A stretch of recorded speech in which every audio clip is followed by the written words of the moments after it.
जागतिक संकटाच्या काळात पेट्रोल डिझेलचा संयमानं वापर करण्याचं, सोने खरेदी टाळण्याचं, रासायनिक खतांचा वापर कमी करण्याचं पंतप्रधानांचं देशवासियांना आवाहन. केंद्र सरकार ऊर्जा क्षेत्रात अभूतपूर्व गुंतवणूक करत असल्याचं पंतप्रधानांचं हैदराबाद इथं प्रतिपादन. 9,400 कोटी रुपयांच्या विकास प्रकल्पांची केली पायाभरणी आणि लोकार्पण. स्वच्छ भारत लोकांच्या जीवनाचा अविभाज्य घटक बनला असून समाजाच्या शक्तीवर हे अभियान पुढे जात असल्याचं पंतप्रधान नरेंद्र मोदी यांचं बंगळुरू इथं वक्तव्य. सध्याच्या काळात निवडणुकीतले निकाल देशाच्या राजकीय परिस्थितीसाठी अत्यंत महत्त्वाचे असून ते भारतातल्या प्रत्येक घटकाची भावना दर्शवतात. पंतप्रधान.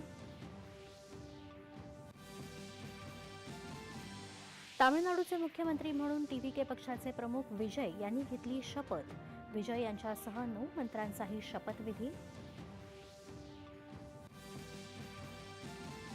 आसाम विधानसभेतले रालोआ नेते म्हणून हिमंता बिस्व शर्मा यांची निवड. 12 मे रोजी नव्या सरकारचा शपथविधी.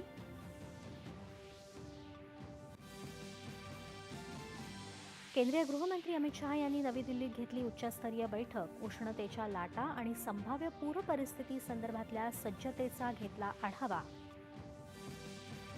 आणि चीनमध्ये झालेल्या तिरंदाजी विश्वचषक स्पर्धेच्या दुसऱ्या टप्प्यात यजमानांवर मात करत भारतीय महिला रिकर्व्ह संघानं सुवर्णपदक पटकावून रचला इतिहास. नमस्कार.